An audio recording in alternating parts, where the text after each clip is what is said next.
नमस्कार, दिव्य हिमाचल टीवी देख रहे हैं आप। मैं हूं आपके साथ अवंतिका खत्री। लेकर आई हैं खास कार्यक्रम इतिहास के पन्नों से। 18 फरवरी का दिन है और कई बड़ी घटनाएं घटित हुई हैं, तो एक नजर उन्हीं घटनाओं पर। 18 फरवरी 2007 ये वही तारीख है जब भारत पाक के बीच सप्ताह में 2 दिन चलने वाली ट्रेन समझौता एक्सप्रेस में 2 IED धमाके हुए थे, जिसमें 68 लोगों की जान चली गई थी। यह हादसा रात 11:53 पर दिल्ली से करीब 80 किलोमीटर की दूरी पर पानीपत के दीवाना रेलवे स्टेशन के पास हुआ था।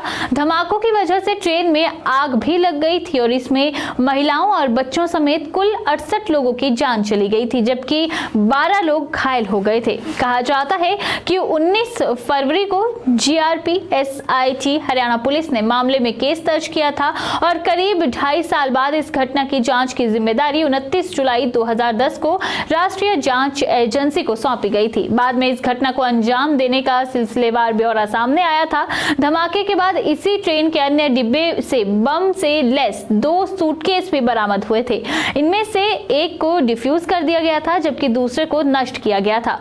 कहा जाता है कि जिन लोगों ने हमला किया था वो देश के अलग अलग मंदिरों पर हुए हमलों से भड़के हुए थे। आपको बता दें कि भारत और पाकिस्तान के बीच समझौता एक्सप्रेस ट्रेन की शुरुआत शिमला समझौते के बाद 22 जुलाई 1976 को हुई थी, लेकिन 2019 में जब दोनों देशों के बीच में तनाव बढ़ा तो इस सेवा को बंद कर दिया गया। हर दिन कुछ नया करने और कुछ अनोखा खोजने के इच्छुक लोगों की दुनिया में कमी नहीं है। 18 फरवरी 1930 को ऐसे ही एक जिज्ञासु अमेरिकी वैज्ञानिक क्लाइड टॉम्बा ने एक बोने ग्रह की खोज की थी। पहले इसे ग्रह मान लिया गया था, लेकिन बाद में इसे ग्रहों के परिवार से बाहर कर दिया था।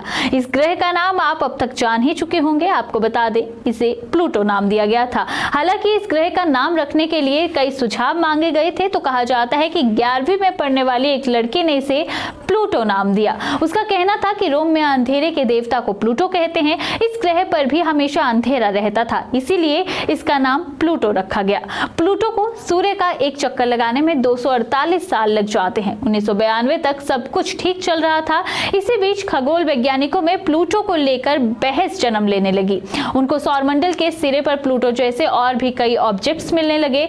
इससे सवाल उठा कि प्लूटो को ग्रह माना जाए या सौरमंडल के सिरे पर सूर्य का चक्कर लगाने वाले कई बर्फीले ऑब्जेक्ट्स में से एक माना जाए। कुछ वैज्ञानिकों का कहना था कि प्लूटो बहुत छोटा है, हमारे चांद से भी बहुत छोटा, इसलिए इसे ग्रह नहीं माना जा सकता। इसके बाद साल 2006 में खगोलीय संरचनाओं को नाम देने वाले ग्रुप इंटरनेशनल एस्ट्रोनॉमिकल यूनियन की मीटिंग हुई और इसमें तय हुआ कि किसे ग्रह कहा जाएगा और किसे नहीं। नई परिभाषा में यह भी तय हुआ कि कोई ऐसा खगोलीय संरचना जो सूर्य के गोलाकार मार्ग पर चक्कर लगाए और अपने आसपास की सफाई करती चले। ये जो आखिरी शर्त थी, इसके अनुसार कहा गया कि अगर इस शर्त को हम देखें तो प्लूटो को ग्रह नहीं माना जा सकता और फिर 2006 में इसी वजह से प्लूटो से ग्रह का जो तमगा था वो छीन लिया गया था। दुनिया में परमाणु बम के जनक अमेरिकी वैज्ञानिक जे रॉबर्ट ओपेनहाइमर की आज ही के दिन मौत हुई थी। 60 साल की उम्र में ही उन्हें कैंसर ने घेर लिया था। कैंसर के कारण 1966 में ओपेनहाइमर की कीमोथेरेपी हुई, लेकिन 15 फरवरी 1967 में वो जो है कोमा में चले गए और 3 दिन बाद यानी कि 18 फरवरी 1967 को उनकी मौत हो गई। उनके घर पर ही उनका निधन हुआ था।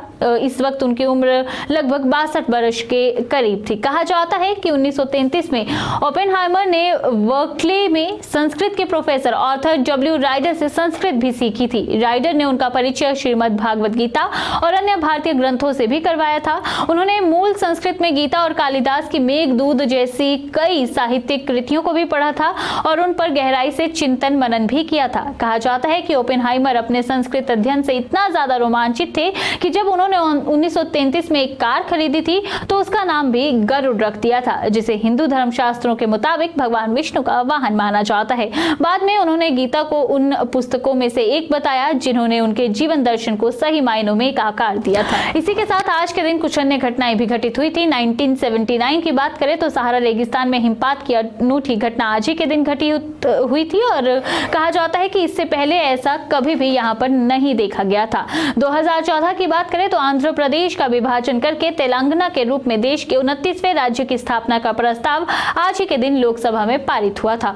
1911 में डाक पहुंचाने के लिए पहली बार विमान का इस्तेमाल किया गया था। एयरमेल की पहली आधिकारिक उड़ान इलाहाबाद में हुई और इसमें कुल 6500 पत्र जो थे वो ले जाए गए थे। ये तमाम वो बड़ी ऐतिहासिक घटनाएं थी जो आज के दिन घटित हुई थी और इस दिन को यादगार बना देती हैं। इसी के साथ अब वक्त है आपसे इजाजत लेने का। नमस्कार।